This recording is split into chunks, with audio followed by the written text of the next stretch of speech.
எல்லோருக்கும் வணக்கம். என்னுடைய நண்பர் வந்து ஒரு டவுட் கேட்டிருந்தாரு. "நீ வந்து அ உன்னோட பேட்டர்ன சேஞ்ச் பண்ணு. அ உன்னுடைய மைண்ட் செட்ட மாத்து. அவேர்னஸ் இதெல்லாம் சொல்றியே, இதெல்லாம் எப்படி பண்றது? யாராவது குருமாட்ட போய் உட்காரணுமா? இல்ல இதுக்கு என்ன ப்ரொசீஜர்ன்னு?" கேட்டாங்க. இதுக்கு ப்ரொசீஜர்லாம் ஒண்ணும் பெருசா இல்ல.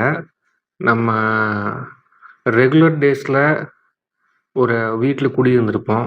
அந்த வீட்ல இருந்து ஒரு 5 ஸ்ட்ரீட் இருக்கும், மெயின் ரோட் போறதுக்கு.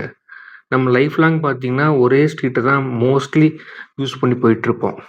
இன்னொரு 4 ஸ்ட்ரீட்டு, அட்லீஸ்ட் இன்னும் 3 ஸ்ட்ரீட் எப்படி இருக்குன்னு கூட தெரியாது.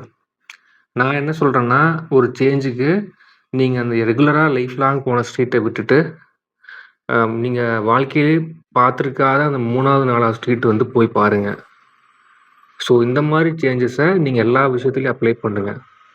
ஆ கொஞ்சம் கூச்ச சுபாவமா இருக்குதுன்னா, தல நிமிர்ந்து நில்லுங்க. ஒரு ஸ்மைலிங் ஃபேஸோட போங்க. அ மத்தவங்கள பார்த்து தெரிஞ்சவங்கள பார்த்தா ஒரு சிரிச்ச முகத்தோட அணுகுங்க. ஸோ இந்த மாரி சின்ன சின்ன சேஞ்சு நேத்திக்க விட இன்னைக்கு பெட்டரா ஆறதுக்கு என்னென்னலாம் பண்றோம்? நமக்கு என்ன மாரி வேல்யூலாம் நம்ம லைஃப்ல ஆட் பண்றோம் அப்படிங்கிறது மட்டும் தான் அ சேஞ்சு தவிர, இதுக்கு வந்து தனியா நமக்கு வந்து ஒரு சாஃப்ட்வேர் இன்ஸ்டால் பண்ணி நம்மள மாத்த முடியாது.